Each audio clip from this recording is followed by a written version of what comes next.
Hey everybody, back with another episode of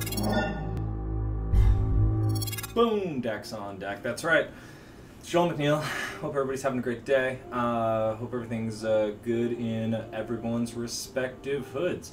Today is an episode of Decks on Decks, but we're going to do it a little differently. Not Magic decks today, it's going to be Longboard decks, going to the other version of decks in the name.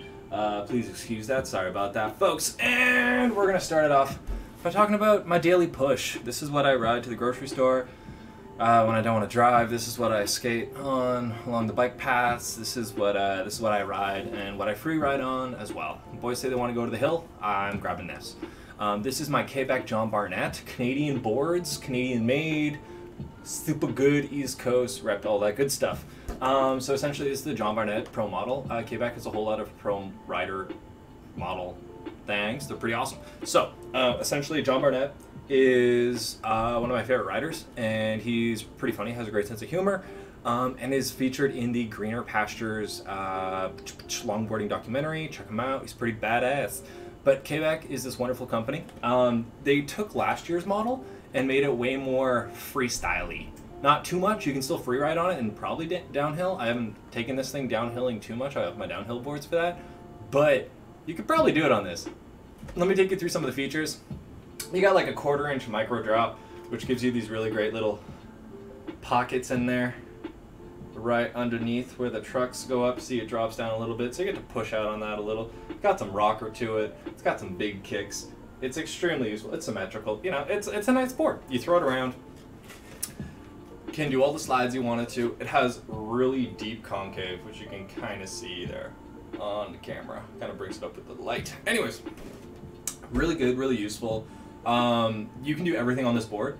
This is the board that everybody should be riding. I don't understand why people don't. It's low enough because of the rocker and the micro drop, so it doesn't kill your knee when you push, so you can like cover distance on it. You can throw it slideways. You can do pop tricks on it. You can just do awesome stuff. I really, really like this board. You can manual forever. My favorite trick to do on this is a 180. It's a no comply 180 body burial. So like you stand on the board, and then you step off with this foot, you go and then this foot you do foop, and then you do foop. But then instead of landing with your feet same way, your feet land that way. Not with your legs crossed, but essentially you throw body burial into the no comply, and that makes it really cool. Yeah, you can do it without the body burial. It's a fun trick to learn. Nose mani, fakey shove out. Like, that's what this board is for. It's for like messing around with your friends, going really, really fast, and doing really cool slides. It's my favorite board, and it has amazing history. Let me tell you about it. So essentially, it all starts with a guy called Joey Bidner, who's my second cousin once removed, but we don't talk about that. Long story short, Joey's a great guy. He's from Ottawa, Chelsea. He used to work at Top of the Worlds, which is like the biggest skate shop in Ottawa. And he used to make boards out of his garage. And he made boards called BODANAH. BODANAH is sick. I wish Joey still made boards. They had the craziest shapes to them. Like, at the time, nobody was doing this kind of stuff. It was really, really neat. And he would do these cool, innovative, like, look, you can see there's like a little bump in the concave right around here, and a little one around here, and it just gave like the boards this interesting little, this geography that nobody else had. It had these micro drops, so it's exactly the same features: micro drop, rocker, kicks. Okay, he used to make some with big platypus kicks on them. They were huge and massive. That one got stolen from me. Whoever has that board is a lucky person, because they don't make those anymore. And it had Indy 215s on it with like bustin' wheels. It was a great setup. Somebody stole it. Vicious grip tape. Ah, what a board.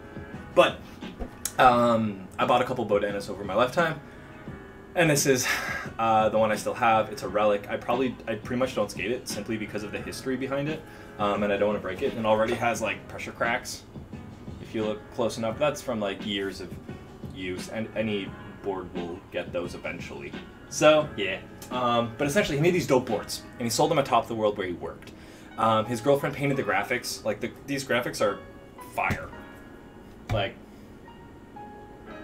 pretty cool. The little flamingo was their logo. It was pretty awesome.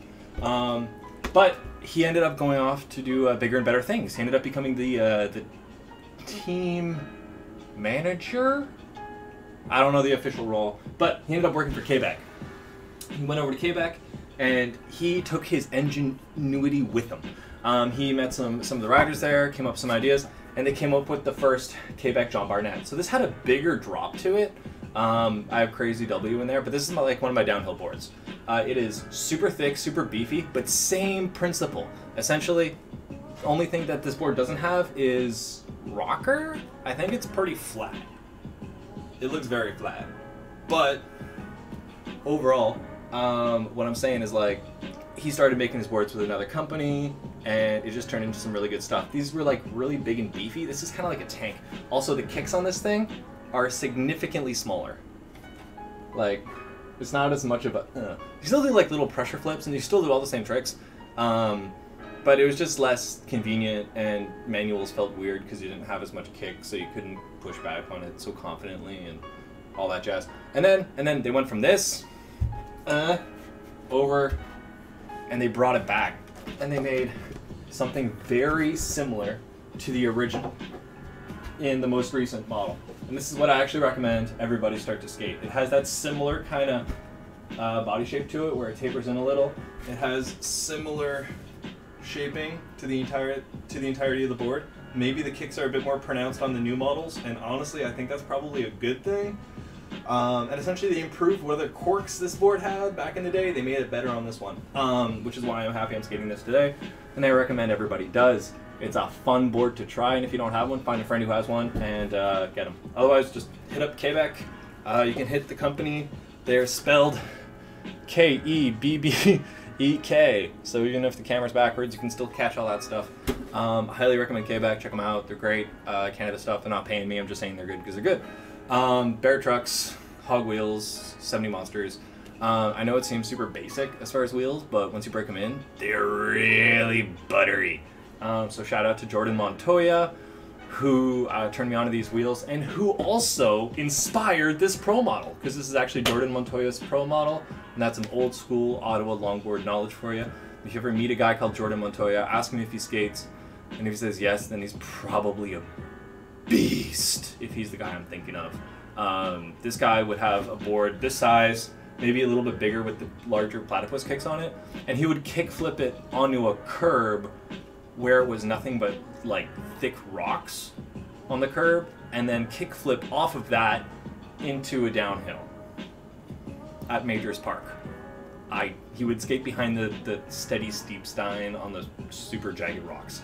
How he did it, I don't know.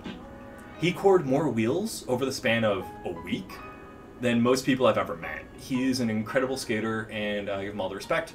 And I thank him for working with Joey to create this wonderful board that he is still making to this day with another rider's name on it. And it's just a whole bunch of great culture. There's nothing bad. It's just friggin' awesome and great ingenuity. And I think more people should be riding great longboards. Have a great day, guys. Much love. Keep skating. Keep skating, y'all. Ugh.